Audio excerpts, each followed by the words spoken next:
Good afternoon students, welcome to SRS IAS and law academy. ਅੱਜ ਦੀ ਜਿਹੜੀ class ਹੋਈ ਉਹਦੇ ਵਿੱਚ ਆਪਾਂ ਫ੍ਰੈਂਚ ਰੈਵੋਲੂਸ਼ਨ ਜਿਹੜੀ ਹੈਗੀ ਆ ਉਹਨੂੰ ਕਵਰ ਕਰਾਂਗੇ। ਸੋ ਆਪਾਂ ਪਿਛਲੀ ਕਲਾਸਿਸ ਜਿਹੜੀਆਂ ਹੈਗੀਆਂ ਉਹਦੇ ਵਿੱਚ ਆਪਾਂ ਦੇਖਿਆ ਸੀਗਾ ਕਿ USA ਦੇ ਵਿੱਚ ਜਿਹੜੀ ਹੈਗੀ ਆ ਜਦੋਂ USA ਆਪਣੀ ਇੰਡੀਪੈਂਡੈਂਸ ਜਿਹੜੀ ਹੈਗੀ ਉਹ ਲੈਂਦਾਗਾ ਤੇ ਇੱਥੇ ਰੂਲ ਕਰ ਰਹੇ ਸੀਗੇ ਬ੍ਰਿਟੇਨ ਵਾਲੇ, ਠੀਕ ਹੈ। USA ਦੇ ਉੱਪਰ ਬ੍ਰਿਟੇਨ ਜਿਹੜਾ ਹੈਗਾ ਉਹ ਰੂਲ ਕਰ ਰਿਹਾ ਸੀਗਾ ਤੇ ਫ੍ਰੈਂਚ ਜਿਹੜਾ ਹੈਗਾ USA ਦੀ ਹੈਲਪ ਕਰਨ ਵਾਸਤੇ ਆਂਦਾ ਕਿ ਮੈਂ ਬ੍ਰਿਟੇਨ ਨੂੰ USA ਤੋਂ ਬਾਹਰ ਕੱਢਾਂਗਾ, ਠੀਕ ਹੈ। ਹੁਣ ਜਦੋਂ ਫ੍ਰੈਂਚ ਇੱਥੇ USA ਦੀ ਹੈਲਪ ਕਰਨ ਆਉਂਦੇ ਆ ਤੇ USA ਮੀਨਵਾਈਲ ਆਪਣਾ ਜਦੋਂ ਇੱਥੋਂ ਆਜ਼ਾਦ ਹੋ ਜਾਂਦਾ ਤੇ ਉਹ ਆਪਣਾ ਕਨਸਟੀਟਿਊਸ਼ਨ ਜਿਹੜਾ ਹੈਗਾ ਉਹ ਲਿਖਦਾ, ਜਿਹਦੇ ਵਿੱਚ ਉਹ ਫਰੀडम ਜਿਹੜੀ ਹੈਗੀ ਆ ਫਰੀडम ਦੀ ਗੱਲ ਕਰਦਾ, ਲਿਬਰਟੀ ਦੀ ਗੱਲ ਕਰਦਾ ਜਾਂ ਫ੍ਰੈਟਰਨਿਟੀ ਜਿਹੜੀ ਹੈਗੀ ਆ ਉਹਦੀਆਂ ਗੱਲਾਂ ਜਿਹੜੀਆਂ ਹੈਗੀਆਂ ਉਹ ਕਰਦਾਗਾ। ਹੁਣ ਜਿਹੜੇ ਇੱਥੋਂ ਫ੍ਰੈਂਚ ਸੋਲਜਰ ਜਿਹੜੇ ਹੈਗੇ ਇੱਥੇ ਲੜਨ ਆਏ ਸੀਗੇ ਉਹ ਇਹ ਸਾਰੇ ਆਈਡੀਆਜ਼ ਜਿਹੜੇ ਹੈਗੇ ਆ ਉਹ ਫਰਾਂਸ ਦੇ ਵਿੱਚ ਲੈ ਜਾਂਦੇ ਆ, ਠੀਕ ਹੈ। ਤੇ ਇੱਥੋਂ ਹੀ ਜਿਹੜੀ ਫ੍ਰੈਂਚ ਰੈਵੋਲੂਸ਼ਨ ਦੀ ਸਟਾਰਟਿੰਗ ਜਿਹੜੀ ਹੈਗੀ ਆ ਉਹ ਹੋ ਜਾਂਦੀ ਆ। ਹੁਣ ਦੇਖਦੇ ਆ ਕਿ ਫ੍ਰੈਂਚ ਰੈਵੋਲੂਸ਼ਨ ਦੇ ਮੇਨ ਰੀਜ਼ਨਸ ਜਿਹੜੇ ਸੀਗੇ ਉਹ ਕੀ ਸੀਗੇ। ਸਭ ਤੋਂ ਪਹਿਲਾਂ ਫ੍ਰੈਂਚ ਰੈਵੋਲੂਸ਼ਨ ਤੋਂ ਜੋ ਮੇਨ ਚੀਜ਼ਾਂ ਸਾਹਮਣੇ ਆਈਆਂ ਉਹ ਸੀਗੀਆਂ ਇੱਕ ਲਿਬਰਟੀ, ਦੂਜੀ ਸੀਗੀ ਇਕੁਐਲਿਟੀ ਤੇ ਤੀਜੀ ਸੀਗੀ ਫ੍ਰੈਟਰਨਿਟੀ। ਇਹ ਤਿੰਨ ਸਲੋਗਨ ਜਿਹੜੇ ਸੀਗੇ ਇਹ ਸਲੋਗਨ ਫ੍ਰੈਂਚ ਰੈਵੋਲੂਸ਼ਨ ਦੇ ਥਰੂ ਜਿਹੜੇ ਹੈਗੇ ਐਗਜ਼ਿਸਟੈਂਸ ਦੇ ਵਿੱਚ ਆਉਂਦੇ ਆ, ਠੀਕ ਹੈ। ਹੁਣ ਜਿਹੜੀ ਪਹਿਲੇ ਫ੍ਰੈਂਚ ਸੋਸਾਇਟੀ ਸੀਗੀ ਉਹ ਕਿਸ ਤਰ੍ਹਾਂ ਦੀ ਹੁੰਦੀ ਸੀਗੀ। ਸਭ ਤੋਂ ਪਹਿਲੇ ਉੱਥੇ ਡੈਸਪੋਟਿਜ਼ਮ ਜਿਹੜਾ ਸੀਗਾ, ਰਾਇਲ ਡੈਸਪੋਟਿਜ਼ਮ ਜਿਹੜਾ ਸੀਗਾ ਉਹ ਚੱਲਦਾ ਸੀਗਾ। ਹੁਣ ਡੈਸਪੋਟਿਜ਼ਮ ਦਾ ਮਤਲਬ ਸਮਝਾਓ ਮੈਨੂੰ।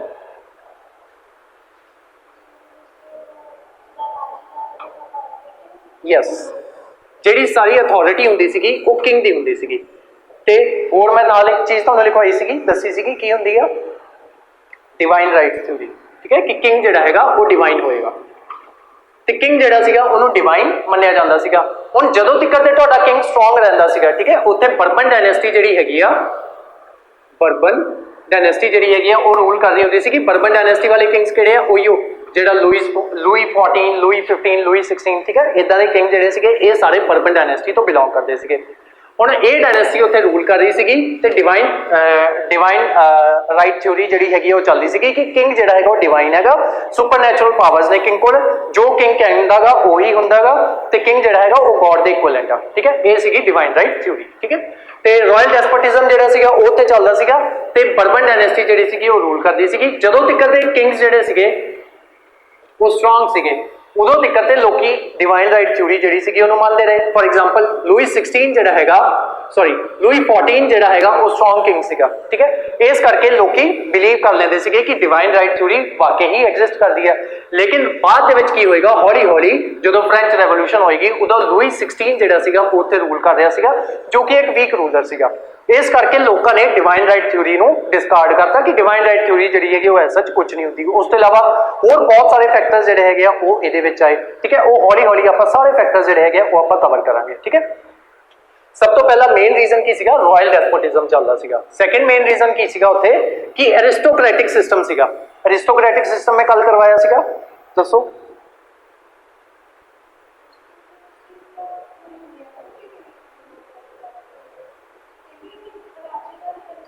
ਨਹੀਂ, ਅਰਿਸਟੋਕ੍ਰੈਟਿਕ ਸਿਸਟਮ ਦਾ ਮਤਲਬ ਕੀ ਹੁੰਦਾ ਕਿ ਜੇ ਤੁਸੀਂ ਹਾਈ ਕਾਸਟ ਦੇ ਵਿੱਚ ਬੌਰਨ ਕਰ ਗਏ ਹੋ ਜਾਂ ਹਾਈ ਕਲਾਸ ਦੇ ਵਿੱਚ ਬੌਰਨ ਕਰ ਗਏ ਹੋ, ਯੈਸ, ਤੇ ਤੁਹਾਡੇ ਜਿਹੜੇ ਬੱਚੇ ਜਿਹੜੇ ਹੋਣਗੇ ਜਿਸ ਪੋਜੀਸ਼ਨ ਤੇ ਤੁਸੀਂ ਹੈਗੇ ਹੋ, ਫੋਰ ਐਗਜ਼ਾਮਪਲ ਤੁਸੀਂ ਮਨਸਬਦਾਰ ਲੱਗੇ ਹੋ, ਠੀਕ ਹੈ। ਦੈਨ ਤੁਹਾਡਾ ਜੋ ਬੇਟਾ ਹੋਏਗਾ ਇਰਰਿਸਪੈਕਟਿਵ ਆਫ ਹਿਸ ਮੈਰਿਟ ਉਹਨੂੰ ਵੀ ਮਨਸਬਦਾਰ ਜਿਹੜਾ ਹੈਗਾ ਉਹ ਲਗਾ ਦਿੱਤਾ ਜਾਏਗਾ ਕਿਉਂਕਿ ਤੁਹਾਡੇ ਫਾਦਰ ਜਿਹੜੇ ਸੀਗੇ ਉਹ ਮਨਸਬਦਾਰ ਸੀਗੇ। ਉਸੇ ਸਿਸਟਮ ਨੂੰ ਐਰਿਸਟੋਕ੍ਰੈਟਿਕ ਸਿਸਟਮ ਜਿਹੜਾ ਹੈਗਾ ਉਹ ਕਿਹਾ ਜਾਂਦਾ ਸੀਗਾ, ਠੀਕ ਹੈ। ਹੁਣ ਇੱਥੇ ਮੈਰਿਟ ਦਾ ਸਿਸਟਮ ਨਹੀਂ ਸੀਗਾ, ਲੋਕੀ ਜਿਹੜੇ ਕਾਮਨਰਸ ਜਿਹੜੇ ਸੀਗੇ ਉਹ ਇਤੋਂ ਦੁਖੀ ਸੀਗੇ, ਠੀਕ ਹੈ। ਇਹ ਵੀ ਇੱਕ ਰੀਜ਼ਨ ਬਣਿਆ ਤੁਹਾਡਾ ਫ੍ਰੈਂਚ ਰੈਵੋਲੂਸ਼ਨ ਦਾ, ਠੀਕ ਹੈ। ਪਹਿਲਾ ਕੀ ਹੋ ਗਿਆ, ਰਾਇਲ ਡੈਸਪੋਟਿਜ਼ਮ, ਕਿੰਗ ਜਿਹੜਾ ਹੈਗਾ ਉਹ ਡਿਵਾਈਨ ਹੈਗਾ ਪਰ ਕਿੰਗ ਵੀਕ ਹੋ ਗਿਆ, ਠੀਕ ਹੈ। ਸੈਕੰਡ ਐਰਿਸਟੋਕ੍ਰੈਟਿਕ ਸਿਸਟਮ, ਜਿਹੜੇ ਨਾਰਮਲ ਲੋਕੀ ਹੈਗੇ ਆ ਉਹਨਾਂ ਨੂੰ ਅੱਗੇ ਵਧਣ ਦਾ ਮੌਕਾ ਹੀ ਨਹੀਂ ਮਿਲ ਰਿਹਾ, ਇਸ ਕਰਕੇ ਉਹ ਦੁਖੀ ਨੇ, ਠੀਕ ਹੈ। ਸੈਕੰਡ ਰੀਜ਼ਨ ਬਣ ਗਿਆ ਤੁਹਾਡਾ ਐਰਿਸਟੋਕ੍ਰੈਟਿਕ ਸਿਸਟਮ। ਥਰਡ ਸੀਗਾ ਫ੍ਰੈਂਚ ਦੀ ਜਿਹੜੀ ਸੋਸਾਇਟੀ ਸੀਗੀ ਉਹ ਤਿੰਨ ਪਾਰਟਸ ਦੇ ਵਿੱਚ ਡਿਵਾਈਡਡ ਸੀਗੀ, ਠੀਕ ਹੈ। ਸਭ ਤੋਂ ਪਹਿਲਾ ਪਾਰਟ ਸੀਗਾ ਤੁਹਾਡਾ ਕਿੰਗ, ਸੈਕੰਡ ਪਾਰਟ ਸੀਗੇ ਜਿਹੜੀ ਤੁਹਾਡੀ ਕਲਰਜੀ ਵਗੈਰਾ ਜਿਹੜੀ ਸੀਗੀ ਉਹ ਆ ਜਾਂਦੀ ਸੀਗੀ ਤੇ ਥਰਡ ਸੀਗੇ ਕਾਮਨਰਸ, ਠੀਕ ਹੈ। ਇਹ ਦੋਨਾਂ ਨੂੰ ਆਪਾਂ ਕਾਮਨ ਰੱਖੀਏ ਤੇ ਇਹਨੂੰ ਆਪਾਂ ਪ੍ਰਿਵਿਲੇਜ ਕਲਾਸ ਜਿਹੜੀ ਹੈਗੀ ਆ ਉਹ ਕਹਿੰਦੇ ਸੀਗੇ ਤੇ ਜਿਹੜੀ ਇਹ ਵਾਲੀ ਸੀਗੀ ਇਹਨੂੰ ਕਾਮਨਰਸ ਜਿਹੜੇ ਹੈਗੇ ਆ ਉਹ ਕਹਿੰਦੇ ਸੀਗੇ। ਇਹਦੇ ਵਿੱਚ ਤੁਹਾਡੇ ਮਿਡਲ ਕਲਾਸ ਜਿਹੜੇ ਕਾਮਨਰ ਜਿਹੜੇ ਹੈਗੇ ਆ ਉਹ ਆ ਜਾਂਦੇ ਸੀਗੇ। ਮਿਡਲ ਕਲਾਸ ਕੌਣ ਹੁੰਦੇ ਆ,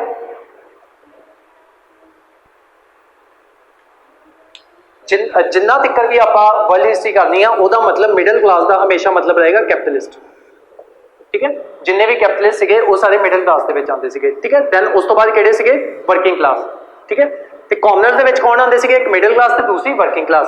ਜਿਹੜੀ ਪ੍ਰਿਵਿਲੇਜ ਕਲਾਸ ਸੀਗੀ ਉਹਦੇ ਵਿੱਚ ਕਲਰਜੀ ਆਉਂਦੀ ਸੀਗੀ, ਕਿੰਗ ਜਿਹੜਾ ਸੀਗਾ ਉਹ ਆਉਂਦਾ ਸੀਗਾ। ਕਲਰਜੀ ਕੌਣ ਹੋ ਗਏ? ਜਿਹੜੇ ਇਹਦੇ ਚਰਚ ਦੇ ਫਾਦਰਸ ਵਗੈਰਾ ਹੁੰਦੇ ਸੀਗੇ, ਠੀਕ ਹੈ।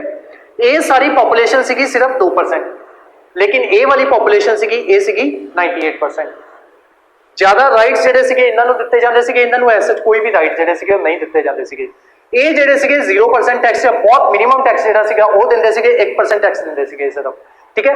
ਇਹਨਾਂ ਤੋਂ ਟੈਕਸ ਦੀ ਕਲੈਕਸ਼ਨ ਕੀਤੀ ਜਾਂਦੀ ਸੀ ਕਿ 10% ਪਲੱਸ ਐਡੀਸ਼ਨਲ ਟੈਕਸਸ ਇਹਨਾਂ ਤੋਂ ਲੈਤੇ ਜਾਂਦੇ ਸੀਗੇ ਜਿੰਨਾ ਵੀ ਇਹ ਕਮਾਉਂਦੇ ਸੀਗੇ, ਠੀਕ ਹੈ। ਇਸ ਕਰਕੇ ਵੀ ਇਹ ਲੋਕੀ ਜਿਹੜੇ ਸੀਗੇ ਉਹ ਦੁਖੀ ਸੀਗੇ। ਇੱਕ, ਇਹਨਾਂ ਨੂੰ ਵੋਟਿੰਗ ਰਾਈਟਸ ਨਹੀਂ ਦਿੱਤੇ ਜਾਂਦੇ ਸੀਗੇ, ਠੀਕ ਹੈ। ਦੈਨ ਉਸ ਤੋਂ ਇਲਾਵਾ ਜ਼ਿਆਦਾ ਟੈਕਸ ਇਹਨਾਂ ਤੋਂ ਕਲੈਕਟ ਕਰਦੇ ਸੀਗੇ, ਮਤਲਬ ਟੈਕਸ ਵੀ ਕਲੈਕਟ ਕਰ ਰਹੇ ਤੇ ਤੁਹਾਨੂੰ ਵੋਟਿੰਗ ਰਾਈਟਸ ਵੀ ਨਹੀਂ ਦੇ ਰਹੇ, ਠੀਕ ਹੈ। ਰਾਦਰ ਦੈਨ ਇਹ ਜਿਹੜੇ ਹੈਗੇ ਇੰਪੋਰਟੈਂਸ ਦੇ ਰਹੇ, ਪ੍ਰਿਵਿਲੇजेस ਮਿਲ ਰਹੀਆਂ ਨੇ ਇਹਨਾਂ ਨੂੰ ਤੇ ਇਹਨਾਂ ਤੋਂ ਟੈਕਸ ਵੀ ਜਿਹੜੇ ਹੈਗੇ ਉਹ ਨਹੀਂ ਕਲੈਕਟ ਕੀਤੇ ਜਾ ਰਹੇ, ਠੀਕ ਹੈ। ਇਸ ਕਰਕੇ ਵੀ ਲੋਕੀ ਜਿਹੜੇ ਸੀਗੇ ਉਹ ਦੁਖੀ ਸੀਗੇ। ਉਸ ਤੋਂ ਇਲਾਵਾ ਜੁਡੀਸ਼ੀਅਲ ਸਿਸਟਮ ਜਿਹੜਾ ਸੀਗਾ ਉਹ ਇਹਨਾਂ ਦਾ ਬਹੁਤ ਜ਼ਿਆਦਾ ਵੀਕ ਸੀਗਾ। ਜੁਡੀਸ਼ੀਅਲ ਸਿਸਟਮ ਕਿੱਦਾਂ ਵੀਕ ਸੀਗਾ ਕਿ ਉੱਥੇ ਫੈਸਲਾ ਜਿਹੜੀ ਸੀਗੀ ਉਹ ਜੂਰੀ ਸੁਣਾਉਂਦੀ ਸੀਗੀ, ਠੀਕ ਹੈ। ਜੂਰੀ ਦੇ ਵਿੱਚ ਜਿੰਨੇ ਜ਼ਿਆਦਾ ਤੋਂ ਜ਼ਿਆਦਾ ਮੈਂਬਰਸ ਹੁੰਦੇ ਸੀਗੇ ਉਹ ਜ਼ਿਆਦਾ ਮੈਂਬਰ ਪ੍ਰਿਵਿਲੇਜ ਕਲਾਸ ਤੋਂ ਬਿਲੋਂਗ ਕਰਦੇ ਸੀਗੇ। ਉਸ ਤੋਂ ਇਲਾਵਾ ਜੂਰੀ ਨੂੰ ਜਨਰਲੀ ਖਰੀਦ ਲਿਆ ਜਾਂਦਾ ਸੀਗਾ। ਜਿਹੜੀ ਪ੍ਰਿਵਿਲੇਜ ਕਲਾਸ ਸੀਗੀ ਉਹ ਜੂਰੀ ਨੂੰ ਖਰੀਦ ਲੈਂਦੀ ਸੀਗੀ ਤੇ ਜਦੋਂ ਕੋਈ ਮਿਡਲ ਕਲਾਸ ਪਰਸਨ ਜਿਹੜਾ ਹੈਗਾ ਕਿਸੇ ਵੀ ਪ੍ਰਿਵਿਲੇਜ ਕਲਾਸ ਦੇ ਬੰਦੇ ਦੇ ਉੱਪਰ ਕੋਈ ਵੀ ਕੇਸ ਕਰਦਾ ਸੀਗਾ ਉਹ ਪਹਿਲੀ ਜੂਰੀ ਨੂੰ ਖਰੀਦ ਲੈਂਦੇ ਤੇ ਕੇਸ ਦਾ ਫੈਸਲਾ ਜਿਹੜਾ ਸੀਗਾ ਉਹ ਇਹਨਾਂ ਦੇ ਹੱਕ ਦੇ ਵਿੱਚ ਆ ਜਾਂਦਾ। ਇਸ ਕਰਕੇ ਵੀ ਉਹ ਦੁਖੀ ਸੀਗੇ। ਨੈਕਸਟ ਰੀਜ਼ਨ ਕੀ ਬਣਿਆ? ਬਜਟ ਦਾ ਕੋਈ ਕਸਟਮ ਹੀ ਨਹੀਂ ਸੀਗਾ। ਬਜਟ ਉੱਥੇ ਡਿਕਲੇਅਰ ਨਹੀਂ ਕੀਤਾ ਜਾਂਦਾ ਸੀਗਾ, ਜੰਗਾਂ ਲੜ ਲਈਆਂ ਜਾਂਦੀਆਂ ਸੀਗੀਆਂ। ਦੈਨ ਉਸ ਤੋਂ ਬਾਅਦ ਡਿਸਾਈਡ ਹੁੰਦਾ ਸੀਗਾ ਕਿ ਇੰਨਾ ਖਰਚਾ ਆਪਣਾ ਹੋ ਗਿਆ, ਹੁਣ ਇਹ ਖਰਚੇ ਨੂੰ ਕਲੈਕਟ ਕਿੱਦਾਂ ਕਰਨਾ? ਟੈਕਸਿਸ ਲਗਾ ਕੇ। ਤੇ ਉਹ ਮੈਂ ਸਟਾਰਟਿੰਗ ਦੇ ਵਿੱਚ ਹੀ ਦੱਸਿਆ ਕਿ ਇਹਨਾਂ ਦੇ ਉੱਪਰ 1% ਟੈਕਸ ਲੱਗੇਗਾ ਤੇ ਇਹਨਾਂ ਦੇ ਉੱਪਰ 10% ਪਲੱਸ ਐਡੀਸ਼ਨਲ ਟੈਕਸਿਸ ਜਿਹੜੇ ਹੈਗੇ ਉਹ ਲੱਗਣਗੇ, ਠੀਕ ਹੈ। ਹੁਣ ਉਹਨੂੰ ਵੀ ਸਮਝ ਲੈਣਾ ਕਿ ਜਿਹੜਾ ਟੈਕਸ ਸਿਸਟਮ ਸੀਗਾ ਉਹ ਕਿੱਦਾਂ ਸੀਗਾ। ਮੰਨ ਲਓ ਇੱਕ ਬੰਦਾ ਗਾ ਉਹ 1 ਰੁਪਿਆ ਕਮਾਉਂਦਾ ਗਾ, ਉਹਨੂੰ 10% ਟੈਕਸ ਜਿਹੜਾ ਹੈਗਾ ਉਹ ਦੇਣਾ ਪਏਗਾ। ਰਾਦਰ ਦੂਸਰਾ ਬੰਦਾ ਜਿਹੜਾ ਹੈਗਾ 100 ਰੁਪਿਆ ਕਮਾਉਂਦਾ ਗਾ, ਉਹਨੂੰ 1% ਟੈਕਸ ਜਿਹੜਾ ਸੀਗਾ ਉਹ ਦੇਣਾ ਪੈਂਦਾ ਸੀਗਾ।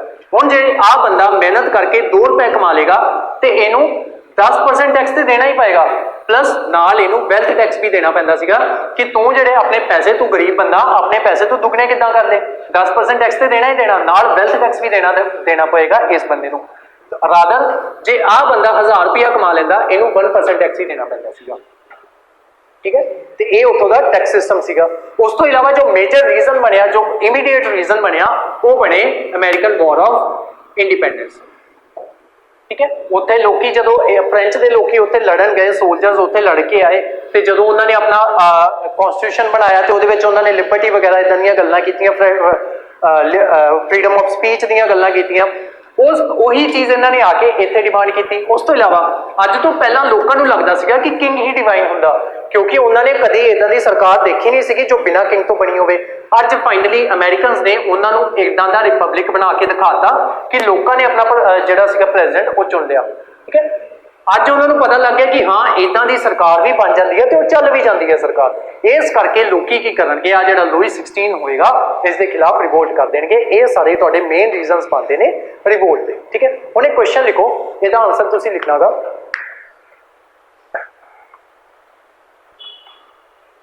No event as or encompassing, no event as or encompassing as French Revolution is ever possible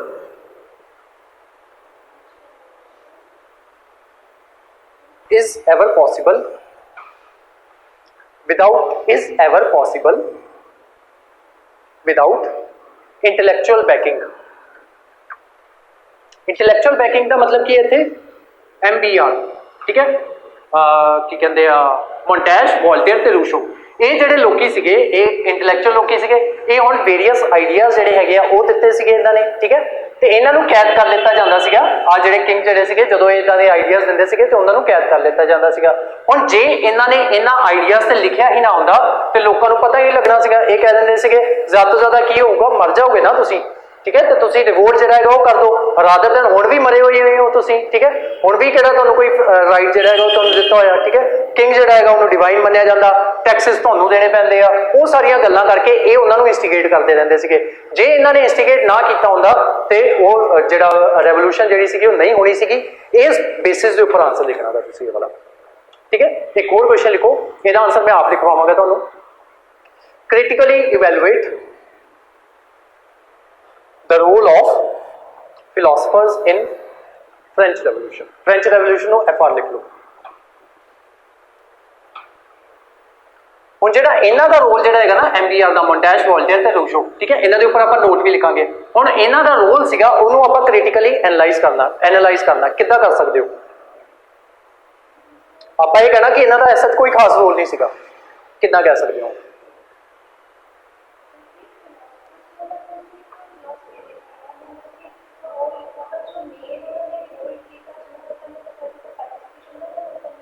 ठीक है,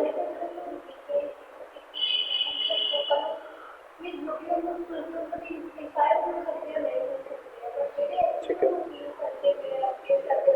वेरी गुड, बहुत वधिया, बहुत वधिया। यही लिखना गा आंसर दे विच, ठीक है, कि ਜਿਹੜੇ ਇਹ ਸੀਗੇ ਇਹਨਾਂ ਨੇ ਸਿਰਫ ਕੈਟਲਿਸਟ ਦਾ ਕੰਮ ਕੀਤਾ ਕਿ ਲੋਕਾਂ ਜੇ ਉੱਥੇ ਪ੍ਰੋਬਲਮਸ ਐਗਜ਼ਿਸਟ ਹੀ ਨਾ ਕਰਦੀਆਂ, ਇਹ ਕੁਝ ਵੀ ਲਿਖਦੇ ਲੋਕਾਂ ਨੂੰ ਐਸਾ ਕੋਈ ਖਾਸ ਫਰਕ ਹੀ ਨਹੀਂ ਪੈਣਾ ਸੀਗਾ, ਕਿਉਂਕਿ ਉੱਥੇ ਪ੍ਰੋਬਲਮਸ ਐਗਜ਼ਿਸਟ ਕਰ ਰਹੀਆਂ ਸੀਗੀਆਂ, ਲੋਕੀ ਉਹਨਾਂ ਪ੍ਰੋਬਲਮਸ ਤੋਂ ਸਫਰ ਕਰ ਰਹੇ ਸੀਗੇ, ਇਸ ਕਰਕੇ ਉਹ ਰਿਵੋਲਟ ਜਿਹੜਾ ਹੋਣਾ ਸੀਗਾ ਉਹ ਤੈਅ ਸੀਗਾ, ਠੀਕ ਹੈ।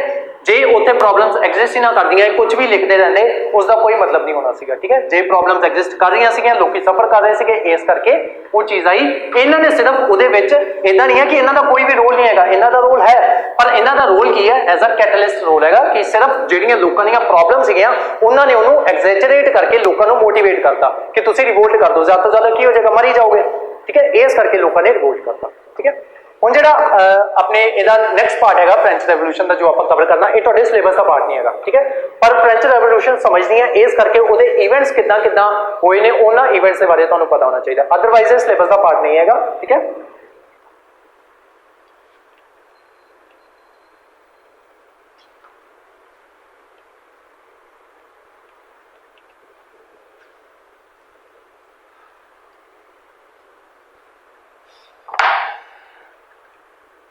सब तो पहला मेन इवेंट की होया अमेरिकन वॉर ऑफ रेवोल्यूशन हो गई ते लोकी जेडे सीगे उत्थे वापस आ गए, ठीक है। सैकेंड की आ उत्थे ना एक स्टेट जनरल हुंदी सीगी फ्रांस दे विच, ESTATE state general. State general का काम की हुंदा सीगा जिद्दां अपनी पार्लीमेंट हैगी है ना, सेम उदां दा ही काम हुंदा सीगा स्टेट जनरल का, ठीक है। उत्थे की हुंदा सीगा जे मान लो किसी भी किंग ने कोई नवा बिल पास करना गा या कोई नवा टैक्स इंपोज करना, वो की करदा सीगा स्टेट जनरल की मीटिंग जिहड़ी सीगी वो बुला लैंदा सीगा, ठीक है। हुण इहदे विच की हुंदा सीगा तीनों जिहड़ियां तुहाडीਆਂ कम्युनिटीज़ जिहड़ियां सीगीਆਂ ਉਹਦੇ मैंबर जिहड़े सीगे वो आंदे सीगे, यानी कि दो कम्युनिटीज़ तुहाडीਆਂ प्रिविलेज क्लास तो ते एक कम्युनिटी तुहाडी कॉमनर्स दी क्लास तो, ठीक है। जिन्ने भी सारे कॉमनर्स सीगे कैपिटलिस्ट प्लस वर्किंग क्लास, ठीक है। प्रिविलेज दे विच क्लर्जी प्लस किंग, ठीक है, या फिर फ्यूडल लॉर्ड्स जिहड़े सीगे उत्थे वो रूल कर रहे सीगे, ठीक है, वो सारे प्रिविलेज क्लास दे विच आंदे सीगे, दूसरे हुंदे सीगे कॉमनर्स। जदों भी कोई नवा टैक्स इंट्रोड्यूस करना हुंदा सीगा ते आ स्टेट जनरल जिहड़ी सीगी वो बुलाई जांदी सीगी। हुण हुंदा की सीगा, क्योंकि इन्हां नूं प्रिविलेज क्लास नूं पता गा कि साडे दे उपर ऐसा कोई खास टैक्स का बर्डन जिहड़ा है वो साडे उपर ते आना नहीं, सारा बर्डन जाएगा कॉमनर्स दे उपर। हुण एक नवी जंग लड़ के आए हो, ठीक है, उत्थे लड़ाई लड़ी है ना, क्योंकि ब्रिटेन नूं उत्थों कढवाया गया USA तो। हुण किंग जिहड़ा हैगा वो कहंदा है कि आपां क्योंकि फ्रांस ने बहुत तगड़ी लड़ाई लड़ी है ते इस करके हुण जिहड़ा हैगा फ्रांस दा खजाना जिहड़ा हैगा वो खत्म हो गयागा, हुण आपां नूं की करना पएगा, नवे टैक्सेस जिहड़े हैगे वो लगाने पैणगे, ठीक है। आप प्रिविलेज क्लास कहती है कि जी हजूर लगा दो टैक्सेस, ठीक है, क्योंकि इन्होंने पता सीगा साडे उपर कुछ भी नहीं होएगा, ठीक है। उन्हें वो की करदा गा स्टेट जनरल जिहड़ी हैगी ओहदी मीटिंग जिहड़ी हैगी वो बुला लैंदा गा। अज तो पहले की हुंदा सीगा जदों वो मीटिंग हुंदी सीगी ते जिहड़े कॉमनर्स जिहड़े सीगे उन्हां नूं जिहड़ा किंग दा पैलेस सीगा उत्थे एंटर ही नहीं करन दित्ता जांदा सीगा, ठीक है, वो इत्थे एंटर ही नहीं करदे सीगे। ते दूसरा इन्हां नूं वोटिंग राइट जिहड़े सीगे वो भी इदां नहीं हुंदे सीगे कि एक पर्सन नूं एक वोट मिलेगी, इदां दा कुछ नहीं हुंदा सीगा। आ जिहड़े हुंदे सीगे प्रिविलेज क्लास हुंदी सीगी, इन्हां दा वोटिंग पावर जिहड़ी हुंदी सीगी वो ज़्यादा हुंदी सीगी, कॉमनर्स दी वोटिंग पावर जिहड़ी हुंदी सीगी बहुत ज़्यादा घट हुंदी सीगी, ठीक है। वो किदां हुंदा सीगा कि मान लो प्रिविलेज क्लास दे विच दो क्लासेस आंदियां ने, ठीक है, नंबर वाइज जिहड़ी हैगी है वोटिंग वो नहीं हुंदी सीगी, क्लास वाइज वोटिंग हुंदी सीगी। फॉर एग्जांपल प्रिविलेज क्लास दे विच एक फ्यूडल लॉर्ड्स दी क्लास आ गई, ठीक है, इहनूं एक वोट मिल गया, ठीक है। दैन इहदे विच दूसरी किहड़ी हैगी क्लर्जी आ गई, उहनूं एक वोट मिल गया। आ सारे कॉमनर जिहड़े सीगे इन्हां नूं एक वोट दे दित्ता जांदा सीगा। इस तरीके नाल इन्हां दी वोटिंग जिहड़ी हैगी वो हुंदी सीगी, इन्हां दी मेजोरिटी बन जांदी सीगी ते वो बिल जिहड़ा हैगा वो पास कर दिंदे सीगे। दूसरा बिल इस करके पास करवा दिंदे सीगे क्योंकि इन्हां नूं पता हुंदा सी साडे दे उपर ते कोई भी बर्डन जिहड़ा हैगा वो आना नहीं टैक्सेस दा, बट बर्डन सारा जिहड़ा हैगा वो इन्हां ते आएगा, ठीक है। हुण की होया वो इस करके कॉमनर ਜਿਹੜੇ ਹੁੰਦੇ ਸੀਗੇ ਉਹਨਾਂ ਨੂੰ ਕੋਰਟ ਦੇ ਵਿੱਚ ਬੁਲਾਉਂਦਾ ਹੀ ਨਹੀਂ ਸੀਗਾ। ਉਹ ਬਾਹਰ ਜਿੱਥੇ ਆਪਣਾ ਨਾ ਟੈਨਿਸ ਖੇਡਦਾ ਹੁੰਦਾ ਸੀਗਾ ਜਿੱਥੇ ਕਿੰਗ, ਉਹਨੂੰ ਟੈਨਿਸ ਕੋਰਟ ਕਹਿੰਦੇ ਸੀਗੇ, ਉੱਥੇ ਹੀ ਇਹਨਾਂ ਨੂੰ ਖੜੇ ਕਰ ਦਿੰਦਾ ਸੀਗਾ ਕਿ ਤੁਸੀਂ ਬਾਹਰ ਹੀ ਰਹੋ, ਤੁਹਾਡੀ ਇੰਨੀ ਔਕਾਤ ਨਹੀਂ ਹੈਗੀ ਕਿ ਤੁਸੀਂ ਕਿੰਗ ਦੇ ਪੈਲੇਸ ਦੇ ਅੰਦਰ ਆ ਸਕੋ। ਇਸ ਕਰਕੇ ਉਹ ਕੀ ਕਹਿੰਦੇ ਆ ਜਿਹੜੀ ਮੀਟਿੰਗ ਜਿਹੜੀ ਹੈਗੀ ਆ ਉਹ ਐਸਐਚ ਉਹਦੇ ਵਿੱਚ ਇਹਨੂੰ ਬੁਲਾਇਆ ਨਹੀਂ ਜਾਂਦਾ ਸੀਗਾ। ਹੁਣ ਪੁਰਾਣੇ ਕਿੰਗ ਜਿਹੜੇ ਸੀਗੇ ਉਹਨਾਂ ਨੂੰ ਇਸ ਚੀਜ਼ ਦੀ ਆਦਤ ਸੀਗੀ ਕਿ ਇਹਨਾਂ ਨੂੰ ਕਿਹੜਾ ਆਪਣੀ ਆਪਾਂ ਕਿਹੜਾ ਇਹਨਾਂ ਦੀ ਗੱਲ-ਗੁਲ ਜਿਹੜੀ ਹੈਗੀ ਉਹ ਮੰਨਣੀ ਆ ਤੇ ਇਹਨਾਂ ਨੂੰ ਬੁਲਾ ਕੇ ਤੇ ਆਪਾਂ ਉਦਾਂ ਹੀ ਮੀਟਿੰਗ ਵਗੈਰਾ ਜਿਹੜੀ ਹੈਗੀ ਉਹ ਕਰ ਲਵਾਂਗੇ। ਬਹੁਤ ਟਾਈਮ ਤੋਂ ਕਿੰਗ ਨੇ ਮੀਟਿੰਗ ਹੀ ਨਹੀਂ ਬੁਲਾਈ ਸੀਗੀ, 250 ਸਾਲ ਹੋ ਚੁੱਕੇ ਸੀਗੇ ਕਿੰਗ ਨੇ ਐਸਐਚ ਸਟੇਟ ਜਨਰਲ ਕਦੀ ਬੁਲਾਈ ਨਹੀਂ ਸੀਗੀ। ਅੱਜ ਲੂਈ 16 ਕਹਿੰਦਾ ਗਾ ਕਿ ਟੈਕਸਸ ਵਧਾਉਣੇ ਆ, ਇਸ ਕਰਕੇ ਸਟੇਟ ਜਨਰਲ ਦੀ ਮੀਟਿੰਗ ਜਿਹੜੀ ਹੈਗੀ ਉਹ ਕਨਵੀਨ ਕਰਵਾਉਂਦੇ ਆ ਆਪਾਂ, ਠੀਕ ਹੈ। ਲੂਈ 16 ਨੇ ਉਹ ਮੀਟਿੰਗ ਜਿਹੜੀ ਸੀਗੀ ਉਹ ਸੱਦ ਲਈ, ਕਾਮਨਰਸ ਨੂੰ ਐਜ਼ ਇਟ ਇਜ਼ ਹੀ ਬੁਲਾਇਆ ਨਹੀਂ ਤੇ ਉਹਨਾਂ ਨੂੰ ਟੈਨਿਸ ਕੋਰਟ ਦੇ ਅੰਦਰ ਹੀ ਖੜਾ ਕਰਤਾ ਕਿ ਤੁਸੀਂ ਇੱਥੇ ਰਹੋ ਤੇ ਅੰਦਰ ਅਸੀਂ ਮੀਟਿੰਗ ਆਪਣੀ ਜਿਹੜੀ ਹੈਗੀ ਉਹ ਕਰ ਰਹੇ ਹਾਂ, ਜੋ ਫੈਸਲਾ ਹੋਊਗਾ ਅਸੀਂ ਤੁਹਾਨੂੰ ਸੁਣਾ ਦਾਂਗੇ, ਠੀਕ ਹੈ। ਇਹ ਲੋਕਾਂ ਨੇ ਕਾਮਨਰਸ ਨੇ ਕੀ ਕੀਤਾ, ਉਸੇ ਟੈਨਿਸ ਕੋਰਟ ਦੇ ਅੰਦਰ ਖੜੇ ਹੋ ਕੇ ਇੱਕ ਸ਼ਪਥ ਲੈਤੀ ਕਿ ਅੱਜ ਤੋਂ ਬਾਅਦ ਆਪਾਂ ਫ੍ਰੈਂਚ ਜਿਹੜੇ ਹੈਗੇ ਆ ਜਿਹੜਾ ਹੈਗਾ ਮੋਨਾਰਕੀ ਜਿਹੜੀ ਹੈਗੀ ਉਹਨੂੰ ਖਤਮ ਕਰਾਂਗੇ ਤੇ ਇੱਥੇ ਲਿਬਰਟੀ ਵਾਲੇ ਲਿਬਰਟੀ ਫ੍ਰੈਟਰਨਿਟੀ ਤੇ ਇਕੁਐਲਿਟੀ ਦੇ ਆਈਡੀਆਜ਼ ਜਿਹੜੇ ਹੈਗੇ ਉਹ ਆਪਾਂ ਇੰਟਰੋਡਿਊਸ ਕਰਾਂਗੇ, ਠੀਕ ਹੈ। ਨਾਲ ਹੀ ਉਹ ਸ਼ਪਥ ਲੈਂਦੇ ਆ ਤੇ ਨਾਲ ਜਿਹੜੇ ਹੈਗੇ ਕਿੰਗ ਦਾ ਜਿਹੜਾ ਪੈਲੇਸ ਜਿਹੜਾ ਹੁੰਦਾ ਉਹਦੇ ਉੱਪਰ ਹਮਲਾ ਕਰ ਦਿੰਦੇ ਆ। ਉਸੇ ਦੇ ਨਾਲ ਇੱਕ ਬੈਸਟਾਈਲ ਦਾ ਕਿਲਾ ਹੁੰਦਾ, ਬੈਸਟਾਈਲ ਦਾ ਕਿਲਾ ਹੁੰਦਾ ਜੋ ਕਿ ਬੇਸਿਕਲੀ ਜੇਲ੍ਹ ਹੁੰਦੀ ਆ। ਇਹਨਾਂ ਜੇਲ੍ਹ ਦੇ ਅੰਦਰ ਜਿਹੜੇ ਫਿਲੋਸਫਰ ਜਿਹੜੇ ਹੁੰਦੇ ਆ ਮੌਂਟੈਸ਼, ਵੋਲਟੇਅਰ ਤੇ ਜਿਹੜੇ ਉਹ ਹੁੰਦੇ ਆ ਰੂਸ਼ੋ, ਉਹਨਾਂ ਨੂੰ ਕੈਦ ਕੀਤਾ ਗਿਆ ਹੁੰਦਾ, ਠੀਕ ਹੈ। ਮਤਲਬ ਇਦਾਂ ਦੇ ਜੋ ਵੀ ਉਸ ਟਾਈਮ ਤੇ ਹੁੰਦੇ ਸੀਗੇ, ਠੀਕ ਹੈ, ਉਹਨਾਂ ਨੂੰ ਕੈਦ ਕੀਤਾ ਹੁੰਦਾ। ਲੋਕੀ ਕੀ ਕਰਦੇ ਆ, ਬੈਸਟਾਈਲ ਦੇ ਕਿਲੇ ਦੇ ਵਿੱਚ ਜਾਂਦੇ ਆ ਜੋ ਕਿ ਪ੍ਰਿਜ਼ਨ ਸੀਗਾ, ਉੱਥੇ ਆ ਸਾਰੇ ਫਿਲੋਸਫਰ ਜਿਹੜੇ ਹੈਗੇ ਆ ਉਹਨਾਂ ਨੂੰ ਆਜ਼ਾਦ ਕਰਵਾ ਦਿੰਦੇ ਆ, ਠੀਕ ਹੈ। ਇੱਕ ਇਨਸੀਡੈਂਟ ਇਹ ਹੁੰਦਾ। ਉਸੇ ਦੇ ਨਾਲ ਹੀ ਜਿਹੜੀ ਫ੍ਰੈਂਚ ਰੈਵੋਲੂਸ਼ਨ ਤੁਹਾਡੀ ਹੈਗੀ ਆ ਇਹ ਸਟਾਰਟ ਹੋ ਜਾਂਦੀ ਆ, ਠੀਕ ਹੈ। ਹੁਣ ਲੋਕੀ ਜਦੋਂ ਇਹਦੇ ਕਿਲੇ ਦੇ ਅੰਦਰ ਚਲੇ ਗਏ, ਠੀਕ ਹੈ, ਇਹਨਾਂ ਨੇ ਕਿਹਾ ਕਿ ਅਸੀਂ ਕਿੰਗ ਜਿਹੜਾ ਹੈਗਾ ਉਹਨੂੰ ਜਾਂ ਤੇ ਖਤਮ ਕਰ ਦੇਵਾਂਗੇ, ਠੀਕ ਹੈ। ਤੇ ਮੀਨਵਾਈਲ ਕਿੰਗ ਕੀ ਕਰਦਾਗਾ, ਕਿੰਗ ਕਹਿੰਦਾ ਕਿ ਚਲੋ ਠੀਕ ਆ, ਮੈਂ ਥੋੜੀ ਦੇਰ ਵਾਸਤੇ ਜਿਹੜਾ ਹੈਗਾ ਤੁਹਾਡੇ ਜਿਹੜੇ ਕਨਸਟੀਟਿਊਸ਼ਨ ਰਿਫਾਰਮ ਜਿਹੜੇ ਤੁਸੀਂ ਕਹਿੰਦੇ ਹੋ ਨਾ ਉਹਦੇ ਵਾਸਤੇ ਉਹ ਮੰਨ ਜਾਂਦਾਗਾ, ਠੀਕ ਹੈ। ਲੋਕੀ ਵੀ ਕਹਿੰਦੇ ਆ ਫਿਰ ਜੇ ਕਿੰਗ ਮੰਨ ਹੀ ਗਿਆ ਕਿ ਤੇ ਅਸੀਂ ਉਹਨੂੰ ਕੰਪਲੀਟਲੀ ਉਹਨੂੰ ਬੈਨਿਸ਼ ਨਹੀਂ ਕਰਦੇ। ਉਸ ਥੋੜੇ ਟਾਈਮ ਲਈ ਕਨਸਟੀਟਿਊਸ਼ਨਲ ਮੋਨਾਰਕੀ ਜਿਹੜੀ ਹੈਗੀ ਆ ਉਹ ਐਸਟੈਬਲਿਸ਼ ਹੋ ਜਾਂਦੀ ਹੈ। ਕਨਸਟੀਟਿਊਸ਼ਨਲ ਮੋਨਾਰਕੀ ਮੈਂ ਤੁਹਾਨੂੰ ਸਮਝਾਈ ਸੀ ਕਿ ਦੱਸੋ ਕੀ ਹੁੰਦਾ।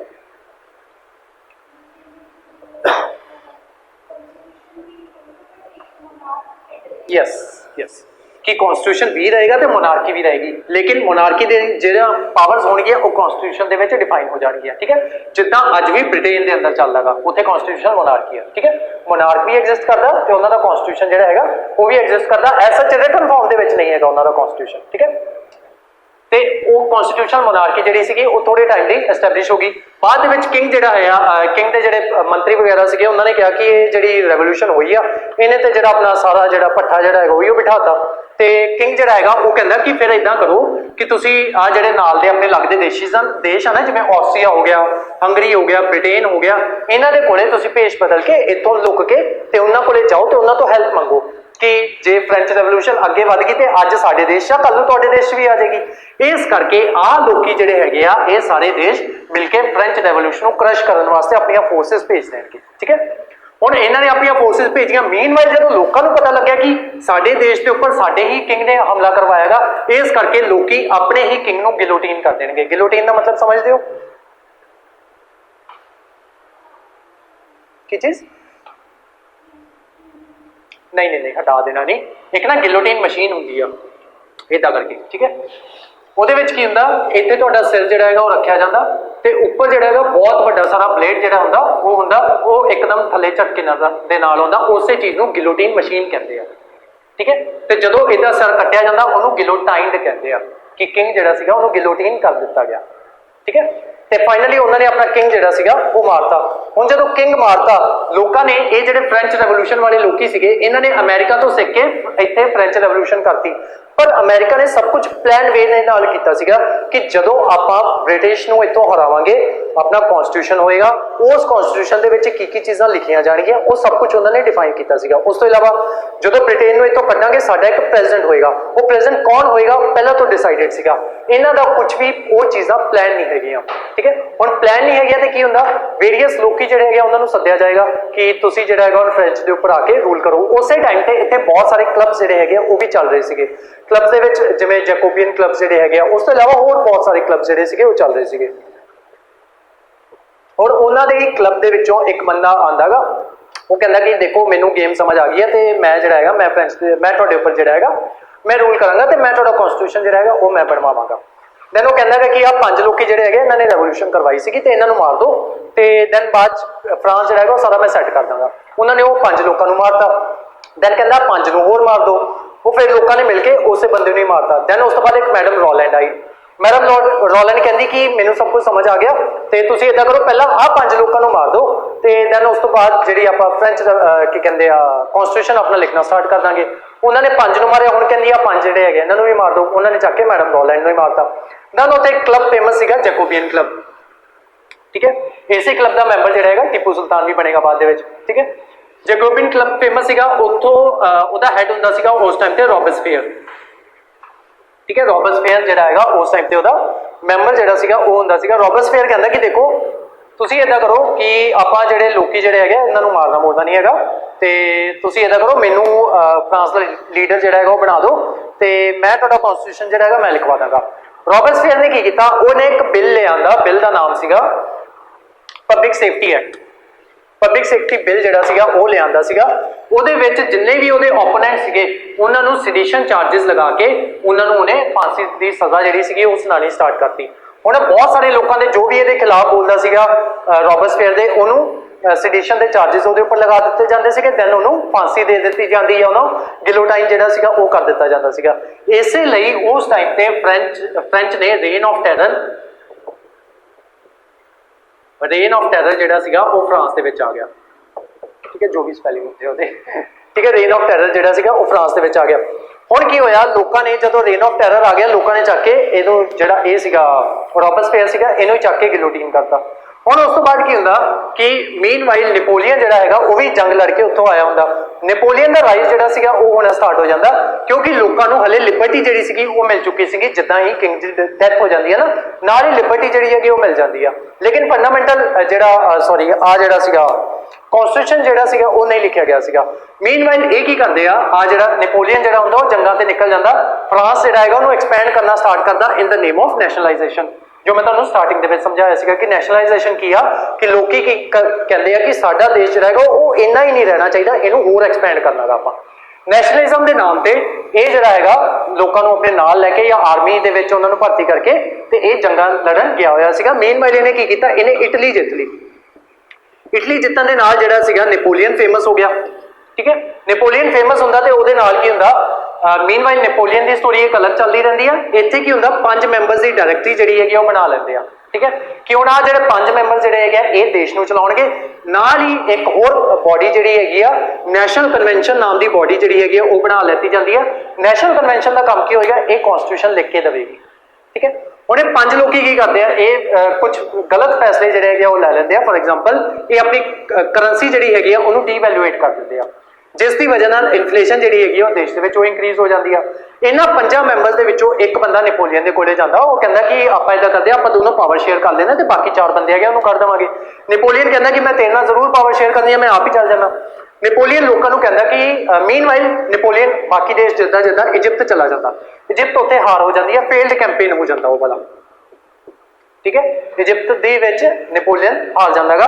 नेपोलियन अदरवाइज 2-3 बारी हारिया। आपां नूं हिस्ट्री दे विच या जनरल लैंग्वेज दे विच आपां नूं इहो पढ़ाया जांदा, लेमैन लैंग्वेज दे विच, कि नेपोलियन कोई भी जंग नहीं हारिया सीगा, एक वाटरलू की लड़ाई हारिया सीगा, ठीक है। 2-3 बारी हारिया नेपोलियन, एक बारी इजिप्त दे विच, एक बारी बैटल ऑफ लिपजिग हैगी है उहदे विच हारदागा, then finally battle of Waterloo जिहड़ी हैगी उहदे विच हार जांदा, ठीक है। वापस आने इजिप्त दे विच हार गया, तो लोगों ने तो पूछा नेपोलियन तो कि तेरे वर्गा इन्ना एबल कमांडर जिहड़ा सीगा वो हार किद्दां गया। वो कहता कि देखो जी थोड़ी डायरैक्टरी तुसीं बनाई है ना, उहदियां पॉलिसीज़ ही इन्नियां बेकार ने कि वो मैनूं चंगी तरह काम ही नहीं करन दे रहीआं। तो कहना तुसीं इदां करो कि मैनूं ही जिहड़ा हैगा डायरैक्टरी का हैड जिहड़ा हैगा वो बना दो, ठीक है। तो लोग उन्होंने फर्स्ट काउंसलर जिहड़ा हैगा वो बना दिंदे आ, ठीक है। फर्स्ट काउंसलर बन के वो कहता कि देखो तुहाडा देश जिहड़ा हैगा ना वो इदां नहीं है कि बहुत तबाही इत्थे होई हुई आ, तो पिछले 2-2.5 साल तो तुहाडी कन्वेंशन नहीं बुलाई सीगी, तो बहुत पुराने रूल्स जिहड़े हैगे बहुत ज़्यादा डेवस्टेशन हुई हुई है, तो मैं ना तुहाडा कॉन्स्टिट्यूशन मैं बनवा देवांगा, पर आ जिहड़ी काउंसलर की पोस्ट तुसीं मैनूं दित्ती है 5-6 सालों के विच काम नहीं होएगा, तुसीं मैनूं लाइफ टाइम वास्ते ही पोस्ट दे दो। दैन उन्होंने लाइफ टाइम लिए काउंसलर जिहड़ा है वो बना दिता जाता। दैन नेपोलियन कहना कि जिहड़े लोकी जिहड़े हुंदे आ ना लाइफ टाइम वास्ते होंगे वो काउंसलर थोड़ी वो तो एंपरर होंगे आ, ਤੇ ਉਹ ਕਹਿੰਦਾ ਤੁਸੀਂ ਮੈਨੂੰ ਐਂਪਰਰ ਜਿਹੜਾ ਹੈਗਾ ਐਂਪਰਰ ਆਫ ਫਰਾਂਸ ਜਿਹੜਾ ਹੈਗਾ ਉਹ ਬਣਾ ਦਿਓ। ਲੋਕੀ ਉਹਨੂੰ ਵੇਖਦੇ ਆ ਇਦਾਂ ਜੇ ਕਰਕੇ ਤੇ ਉਹ ਕਹਿੰਦੇ ਆ ਕਿ ਐਂਪਰਰ ਨੂੰ ਤੇ ਅਸੀਂ ਮਾਰਿਆ ਸੀਗਾ। ਉਹ ਕਹਿੰਦਾ ਮੈਂ ਜਿਹੜਾ ਐਂਪਰਰ ਨੂੰ ਤੁਸੀਂ ਮਾਰਿਆ ਸੀ ਨਾ ਉਹ ਐਂਪਰਰ ਆਫ ਫਰਾਂਸ ਸੀਗਾ। ਮੈਂ ਫਰਾਂਸ ਦਾ ਐਂਪਰਰ ਨਹੀਂ ਬਣਨਾ, ਮੈਂ ਫ੍ਰੈਂਚ ਦਾ ਐਂਪਰਰ ਬਣਨਾ, ਮੈਂ ਲੋਕਾਂ ਦੀ ਸੇਵਾ ਕਰਨੀ ਆ। ਲੋਕੀ ਖੁਸ਼ ਹੋ ਕੇ ਉਹਨੂੰ ਐਂਪਰਰ ਜਿਹੜਾ ਹੈਗਾ ਉਹ ਬਣਾ ਦਿੰਦੇ ਆ। ਹੁਣ ਨੈਪੋਲੀਅਨ ਕੀ ਕਰੇਗਾ? ਨੈਪੋਲੀਅਨ ਜਦੋਂ ਇਹਨਾਂ ਦਾ ਐਂਪਰਰ ਬਣ ਜਾਏਗਾ ਹੁਣ ਉਹ ਕਹੇਗਾ ਕਿ ਦੇਖੋ ਤੁਹਾਡਾ ਕਨਸਟੀਟਿਊਸ਼ਨ ਬਣਵਾਉਂਦੇ ਆ, ਪਰ ਉਹ ਕਨਸਟੀਟਿਊਸ਼ਨ ਜਿਹੜਾ ਹੈਗਾ ਉਹ ਟੇਲਰ ਮੇਡ ਹੋਏਗਾ, ਯਾਨੀ ਕਿ ਮੈਂ ਆਪਣੇ ਅਕੋਰਡਿੰਗ ਕਨਸਟੀਟਿਊਸ਼ਨ ਜਿਹੜਾ ਹੈਗਾ ਉਹ ਤੁਹਾਨੂੰ ਬਣਵਾ ਕੇ ਦਵਾਂਗਾ। ਦੈਨ ਉਸ ਤੋਂ ਬਾਅਦ ਕੀ ਹੁੰਦਾ, ਨੈਪੋਲੀਅਨ ਆਪਣੇ ਉਹਦੇ ਤੇ ਨਿਕਲ ਜਾਂਦਾਗਾ, ਐਕਸਪੈਂਡ ਕਰਦਾ ਕਰਦਾ ਹੌਲੀ ਹੌਲੀ ਪੂਰਾ ਫਰਾਂਸ ਜਿੱਤਦਾਗਾ, ਪੂਰਾ ਇਟਲੀ ਜਿੱਤਦਾਗਾ ਥੱਲੇ। ਉਹ ਸਾਰਾ ਨਾ ਮੈਂ ਤੁਹਾਨੂੰ ਅਗਲੀ ਕਲਾਸ ਦੇ ਵਿੱਚ ਕਰਵਾਵਾਂਗਾ, ਜਿਹਦੇ ਵਿੱਚ ਮੈਂ ਤੁਹਾਨੂੰ 1813 ਤੋਂ ਲੈ ਕੇ 1870 ਤੱਕ ਦੀ ਹਿਸਟਰੀ ਜਿਹੜੀ ਹੈਗੀ ਉਹ ਕਵਰ ਕਰਵਾਉਣੀ ਹੈ। ਠੀਕ ਹੈ, ਕਿ ਕਿੱਦਾਂ ਕਿੱਦਾਂ ਇਟਲੀ ਨੂੰ ਜਿੱਤੇਗਾ, ਜਰਮਨੀ ਸਾਰਾ ਜਿਹੜਾ ਹੈਗਾ ਉਹਨੂੰ ਜਿੱਤੇਗਾ, ਆਸਟਰੀਆ ਹੰਗਰੀ ਜਿਹੜਾ ਹੈਗਾ ਉਹ ਐਮਪਾਇਰ ਜਿਹੜਾ ਹੁੰਦਾ ਉਹ ਇਟਲੀ ਦੇ ਉੱਪਰ ਕੁਝ ਪਾਰਟ ਇਟਲੀ ਦੇ ਉੱਪਰ ਉਹ ਰੂਲ ਕਰਦੇ ਹੁੰਦਾ, ਇਟਲੀ ਦੇ ਕੁਝ ਪਾਰਟਸ ਦੇ ਉੱਪਰ। ਦੈਨ ਉਹਨਾਂ ਨੂੰ ਖਤਰਾ ਜਿਹੜਾ ਹੈਗਾ ਉਹਦੇ ਤੋਂ ਉਹ ਹੋਣਾ ਸਟਾਰਟ ਹੋ ਜਾਏਗਾ। ਦੈਨ ਇੱਕ ਪ੍ਰਸ਼ੀਆ ਹੁੰਦਾ ਜਰਮਨੀ ਦੇ ਵਿੱਚ। ਠੀਕ ਹੈ, ਕੱਲ ਮੈਂ ਤੁਹਾਨੂੰ ਲੋਕੇਸ਼ਨ ਦੱਸੀ ਸੀਗੀ ਉਹਦੀ। ਦੈਨ ਉਹ ਸਾਰੀ ਸਟੋਰੀ ਜਿਹੜੀ ਹੈਗੀ ਉਹ ਤੁਹਾਡਾ ਨੈਕਸਟ ਜਿਹੜਾ ਹੈਗਾ ਉਹਦਾ ਪਾਰਟ ਆ। ਮੀਨਵਾਈਲ ਇਹ ਕੀ ਕਰਦਾ, ਹੌਲੀ ਹੌਲੀ ਆਸਟਰੀਆ ਨੂੰ ਜਿੱਤ ਜਾਂਦਾ, ਦੈਨ ਇਟਲੀ ਜਿਹੜਾ ਹੈਗਾ ਸਾਰਾ ਉਹਨੂੰ ਜਿੱਤ ਜਾਂਦਾਗਾ, ਸਾਰੀ ਜਰਮਨੀ ਜਿਹੜੀ ਹੈਗੀ ਆ ਉਹਨੂੰ ਜਿੱਤ ਜਾਂਦਾ, ਬ੍ਰਿਟੇਨ ਨੂੰ ਜਿਹੜਾ ਹੈਗਾ ਬ੍ਰਿਟੇਨ ਦੇ ਸਾਹ ਸੁੱਕਣ ਲੱਗ ਜਾਂਦੇ ਆ ਕਿ ਹੁਣ ਜਿਹੜਾ ਨੈਕਸਟ ਅਟੈਕ ਇਹਨੇ ਕਰਦਾਗਾ ਮੇਰੇ ਉੱਪਰ ਕਰੇਗਾ। ਇਸ ਕਰਕੇ ਕੀ ਕਰਨਗੇ, ਇਹ ਸਾਰੇ ਦੇਸ਼ਾਂ ਨੂੰ ਕਹੇਗਾ ਕਿ ਆਪਾਂ ਇਦਾਂ ਕਰ ਦਿੰਦੇ ਆ, ਮਿਲ ਕੇ ਨੈਪੋਲੀਅਨ ਨੂੰ ਹਰਾ ਦਿੰਦੇ ਆ। ਇੱਕ ਵਾਰੀ ਇਹ ਦੇਸ਼ ਤਿੰਨੋਂ ਮਿਲ ਕੇ ਆਸਟਰੀਆ ਇਟਲੀ ਜਰਮਨੀ ਇਹ ਤਿੰਨੋਂ ਮਿਲ ਕੇ ਨੈਪੋਲੀਅਨ ਦੇ ਉੱਪਰ ਅਟੈਕ ਕਰਨਗੇ, ਲੇਕਿਨ ਨੈਪੋਲੀਅਨ ਉਹ ਤਿੰਨਾਂ ਨੂੰ ਵੀ ਹਰਾ ਦੇਗਾ। ਹੁਣ ਇਹ ਕੀ ਕਰੇਗਾ, ਜਾ ਕੇ ਰਸ਼ੀਆ ਦੇ ਉੱਪਰ ਅਟੈਕ ਕਰ ਦੇਗਾ ਨੈਪੋਲੀਅਨ। ਠੀਕ ਹੈ, ਜਿੱਦਾਂ ਹੀ ਇਹਨੇ ਰਸ਼ੀਆ ਦੇ ਉੱਪਰ ਅਟੈਕ ਕੀਤਾ, ਇਹਨੇ ਦੋਨੋਂ ਬਾਰਡਰਸ ਆਪਣੇ ਖੋਲ ਲਏ। ਇੱਕ ਸਾਈਡ ਤੇ ਰਸ਼ੀਆ ਦੇ ਉੱਪਰ ਅਟੈਕ ਕਰਤਾ, ਦੂਸਰੀ ਸਾਈਡ ਤੇ ਆ ਗਿਆ, ਤੀਸਰਾ ਉਹਨਾਂ ਦਾ ਬ੍ਰਿਟੇਨ ਜਿਹੜਾ ਹੈਗਾ ਉਹਨਾਂ ਦੀ ਮਦਦ ਕਰਨ ਵਾਸਤੇ ਆ ਜਾਏਗਾ। ਦੈਨ ਇੱਥੇ ਨੈਪੋਲੀਅਨ ਜਿਹੜਾ ਹੈਗਾ ਬੈਟਲ ਆਫ ਲਿਪਜ਼ਿਗ ਦੇ ਵਿੱਚ ਉਹ ਹਾਰ ਜਾਏਗਾ। ਰਸ਼ੀਆ ਦੇ ਵਿੱਚ ਕਿਤੇ ਜਗ੍ਹਾ ਹੈਗੀ ਆ ਲਿਪਜ਼ਿਗ, ਉੱਥੇ ਉਹ ਬੈਟਲ ਹਾਰ ਜਾਏਗਾ। ਦੈਨ ਉਹਨੂੰ ਫਰਾਂਸ ਤੋਂ ਬੈਨਿਸ਼ ਕਰ ਦਿੱਤਾ ਜਾਏਗਾ, ਬਾਹਰ ਜਾ ਕੇ ਉਹ ਕਿਤੇ ਲੁਕ ਜਾਏਗਾ। ਮੀਨਵਾਈਲ ਕਾਂਗਰਸ ਆਫ ਵੀਏਨਾ ਜਿਹੜੀ ਹੈਗੀ ਆ ਉਹ ਕਨਵੀਨ ਕੀਤੀ ਜਾਏਗੀ, ਉਹ ਵੀ ਤੁਹਾਡੀ ਨੈਕਸਟ ਕਲਾਸ ਦਾ ਪਾਰਟ ਆ। ਠੀਕ ਹੈ, ਕਾਂਗਰਸ ਆਫ ਵੀਏਨਾ ਦੇ ਵਿੱਚ 1815 ਆਈ ਥਿੰਕ ਉਹਦੇ ਵਿੱਚ ਕਾਂਗਰਸ ਆਫ ਵੀਏਨਾ ਜਿਹੜੀ ਹੈਗੀ ਉਹ ਬੁਲਾਈ ਜਾਏਗੀ। ਮੀਨਵਾਈਲ ਨੈਪੋਲੀਅਨ ਵਾਪਿਸ ਆਏਗਾ ਫਰਾਂਸ ਦੇ ਵਿੱਚ, 100 ਦਿਨਾਂ ਵਾਸਤੇ ਰੂਲ ਕਰੇਗਾ, ਦੁਬਾਰਾ ਇਹਨਾਂ ਤੇ ਅਟੈਕ ਕਰਨ ਦੀ ਕੋਸ਼ਿਸ਼ ਕਰੇਗਾ, ਲੇਕਿਨ ਕਿਉਂਕਿ ਆ ਸਾਰੇ ਇਕੱਠੇ ਹੋਏ ਹੋਏ ਸੀਗੇ, ਆਸਟਰੀਆ ਵਗੈਰਾ ਸਾਰੇ ਜਿਹੜੇ ਦੇਸ਼ ਜਿਹੜੇ ਸੀ ਕੋਈ ਇਕੱਠੇ ਹੋਏ ਸੀਗੇ, ਇੱਕ ਵਾਰੀ ਨੈਪੋਲੀਅਨ ਨੂੰ ਹਰਾ ਚੁੱਕੇ ਸੀਗੇ, ਦੋਨੋਂ ਸਾਰੇ ਮਿਲ ਕੇ ਦੁਬਾਰਾ ਐਫਰਟ ਲਗਾਉਂਦੇ ਆ ਤੇ ਬੈਟਲ ਆਫ ਵਾਟਰਲੂ ਜਿਹੜੀ ਹੈਗੀ ਆ ਉਹਦੇ ਵਿੱਚ ਫਾਈਨਲੀ ਨੈਪੋਲੀਅਨ ਜਿਹੜਾ ਹੈਗਾ ਉਹ ਹਾਰ ਜਾਂਦਾ। ਦੈਨ ਕਾਂਗਰਸ ਆਫ ਵੀਏਨਾ ਫਾਈਨਲਾਈਜ਼ ਕੀਤੀ ਜਾਂਦੀ ਹੈ, ਮੈਟਰਨੇਜ ਸਿਸਟਮ ਉੱਤੇ ਲਿਆਇਆ ਜਾਂਦਾ, ਸੈਪਰੇਸ਼ਨ ਆਫ ਪਾਵਰ ਉਹਦੇ ਵਿੱਚ ਇੰਟਰੋਡਿਊਸ ਕੀਤੀ ਜਾਂਦੀ ਹੈ। ਉਹ ਸਾਰਾ ਤੁਹਾਡਾ 1815 ਦੀ ਜਿਹੜੀ ਹਿਸਟਰੀ ਜਿਹੜੀ ਮੈਂ ਕਵਰ ਕਰਵਾਉਣੀ ਹੈ 1815 ਤੋਂ 1870 ਉਹਦੇ ਵਿੱਚ ਕਰਾਂਗੇ। ਠੀਕ ਹੈ, ਹੁਣ ਆਪਾਂ ਫਿਲਹਾਲ ਸਾਰੀ ਫ੍ਰੈਂਚ ਰੈਵੋਲੂਸ਼ਨ ਲਿਖਾਂਗੇ, ਦੈਨ ਲਿਖਣ ਤੋਂ ਬਾਅਦ ਮੈਂ ਉਹ ਵਾਲੀ ਸਟੋਰੀ ਜਿਹੜੀ ਹੈਗੀ ਉਹ ਤੁਹਾਨੂੰ ਸੁਣਾਵਾਂਗਾ। ਠੀਕ ਹੈ, ਤੇ ਜਿਹੜੀ ਆਨਲਾਈਨ ਕਲਾਸ ਜਿਹੜੀ ਸੀਗੀ ਉਹ ਇੱਥੋਂ ਤੱਕ ਹੀ ਸੀਗੀ। Thank you so much.